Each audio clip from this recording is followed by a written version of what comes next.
Welcome back to the Toffee Blues, your source for all things Everton. I'm Ollie Hayes, and today I'm bringing the extra time match review for Sunderland 1, Everton 1. All in all, a little bit of a disappointing result in the North East, as the wait now goes to 3 games without a win. As always, I'm just going to break down my thoughts of the game itself, and we might as well start at the very beginning with the starting 11. And I think we all knew with David Moyes going into this game, he never does change much. He wasn't going to change much. I think, obviously, the biggest one to note was going to be Tierno Barry coming in for Beto. I think that was a big change, a big call for David Moyes to make. But after the Spurs, the disappointing Spurs performance, I think a lot of us wanted to see David Moyes make a few changes. Maybe Merlin Roll come into the side, Tierno Barry to come back into the side. But again, it was the same midfield.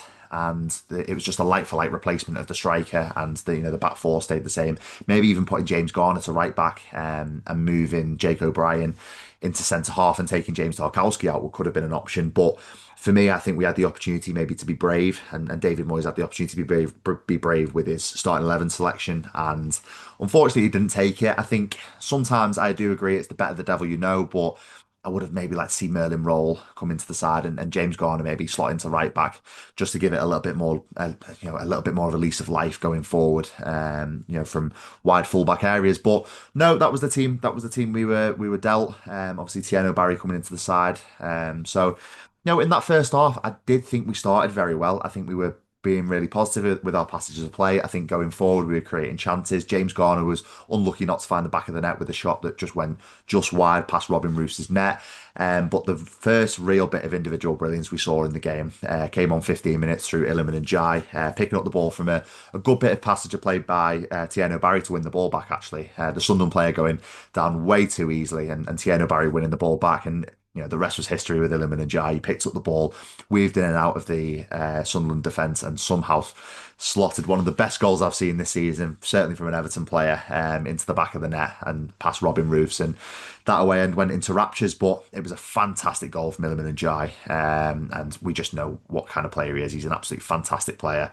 He's probably one shining light at the moment going forward. Maybe Jack Grealish didn't have the best of games against Spurs. I think he was a little bit better against Sunderland, but Illiman and Jai, he seems to be just getting better week on week, putting in consistent performances. Somehow his footwork there, amazes me every single time he gets the ball. And against Sunderland, it was no different. It was a fantastic goal, and it found ourselves 1-0 up away from home in a game which I always thought was going to be a difficult game, Sunderland away, especially with how they're playing. But we found ourselves 1-0 up, and we didn't really stop there, in my opinion. Grealish obviously hitting the post, hitting the outside of the post. So there was a few chances here and there which we were creating. I think it was good to see us not rest on our laurels. Once we did get that first goal, we were continuing to push forward for that first half an hour and try and get a second goal. And talking of creating chances, it was Tierno Barry. A chance fell to him at the back post. A completely gilt-edged chance. And listen, he does have to score. It's a very, very easy chance to score. It should be a striker's bread and butter, and the fact that he didn't put that away, I think he'll be the most difficult, the most disappointed person in the entire world that he didn't put that away. Not to mention all the Evertonians that were disappointed to not see the back of the net bulge there. So yeah, listen, for Tieno Barry, I think for what it's worth, I think for the first half an hour, I think he had a pretty decent game. I think he was putting himself about. The ball was sticking to him. He's putting in a decent performance. But the second that shot blazed over the bar, he looked devoid of all confidence, in my opinion. And it's disappointing to see it. Obviously, we want our young players to do well and we want them to thrive. But when you're given chances like that on a plate, you do have to take them, and especially at this level. And that changed the complexion of the game. Certainly, the first half, it changed the complexion of it. And Sunderland started to grow into it. Then I think they got a little bit more confident. The crowd started to rise a little bit, and that's where I think Everton struggled, because once the heads went down after that Tieno Barry chance didn't go in to make it 2-0, and the heads went down, Sunderland sort of grew into the game. And I think the complexion of that last 15 minutes of the first half, Sunderland were all over us. They were creating more chances. They looked a little bit more fired up. And going into the half-time break, I did feel like we were maybe a little bit fortunate to go in leading. Obviously, you're talking about the first half an hour. I thought we were absolutely fantastic. And if we could maybe continue that performance for the entire game, our league position would look a lot different. But certainly the complexion of that last 15 minutes of the first half, I think Sunderland were on top of us, and the possession stats really did show that. So going into half time, I was obviously content that we were 1-0 up, but it did feel like a fragile lead, especially when what could have been, maybe we could have been 2-3, even 4-0 up if those Jack Grealish and James Garner chances going as well. But we started the second half in possibly the worst fashion, and the maybe the what you don't want to start a second half with. It's probably the worst way to start a second half. Granit Xhaka getting a shot on the edge of the box, it ricochets off James Tarkowski and clips in off the underside of the bar. Um, Listen, it's a little bit fortuitous. I think there's a little bit of fortune in it. There's a slice of luck. James Tarkowski sort of prods at it and it bounces up off his leg and hits the underside of the bar. But I do think we should close him down quicker. I don't think he should have that much space on the edge of the box. I think there's a prevention tactic there, and we can stop the shot from coming in before it does get to James Tarkowski. So there's something there to work on in terms of defensive, and we just need to close him down quicker. But Sunderland didn't stop there, really. I think they created a lot more chances in that second half than we did, and we looked a complete shadow of what we looked like in the first half an hour of the game. There was a couple of chances for Sunderland. There was a Wilson Isidore chance which he sort of hacked at, and it didn't quite find a shot on target, and Jordan Pickford sort of scoops it up. But there was also a couple of penalty shots. I don't think the Garner Gay one, obviously that bounced off his chest and onto Garner Gay's arm. So I don't think that one, but the sort of dubious one was the Michael Keane one, which did go to VAR, and obviously it was deemed that it was in a natural position. We've probably got away with one there, Blues, in my opinion. I do think it was maybe a little bit fortuitous that we did get away with that.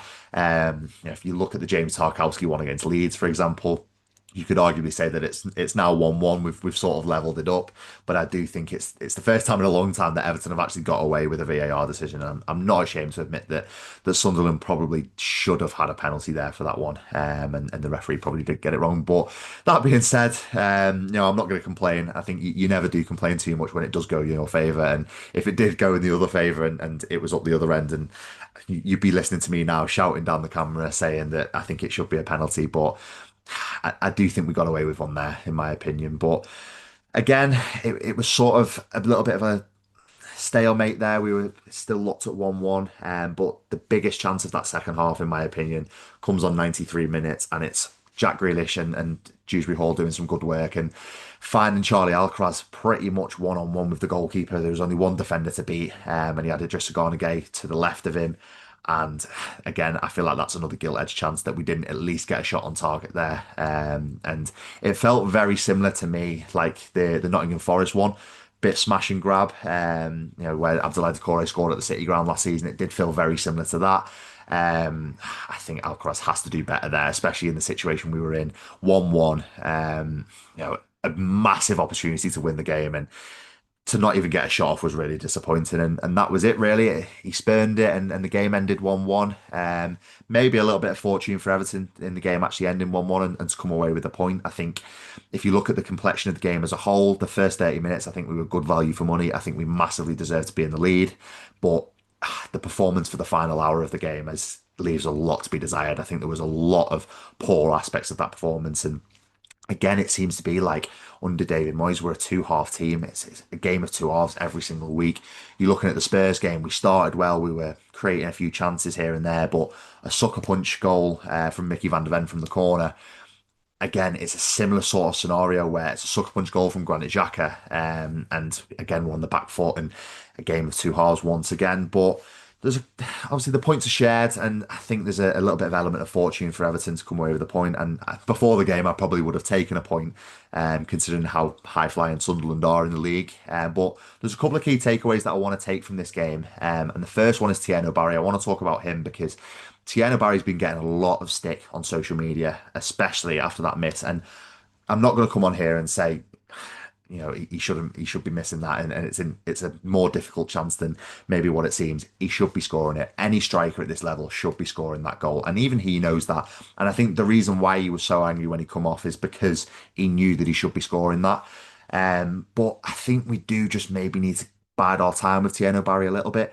I do compare it maybe to the likes of, you're looking at a similar signing, Moyes Keane, for example, when he came from Juventus. He's a young striker coming to a new league where, listen, Spanish football, Italian football are very vastly different to the Premier League, and it's going to take Tieno Barry a little bit of time, as it took Moyes Keane a little bit of time to adapt. And obviously, he went to PSG, scored goals aplenty there, Moyes Keane, went back to Juventus, scored a decent amount of goals, and then also has been thriving in the Italian league ever since he left Everton. So I do think with these kind of strikers, we do just need to bide our time a little bit. He's only 22.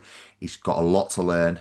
He's only played one full season in a top five league, obviously in Spain. So he's only in his second full season, being in an elite top five league in Europe. So I do just think we need to bide our time with him. Just get behind him and just give him a little bit of support and hopefully he can put the wrongs of Sunderland right against Fulham on Saturday because I'd love to see him get his first goal on an Everton shirt and I think for the confidence aspect of his game I think it would do him the absolute world of good. But the second key takeaway I'd like to take from the game is David Moyes' substitutions. It was a little bit of a strange one really because I certainly wasn't expecting Dwight McNeil to come onto the field of play.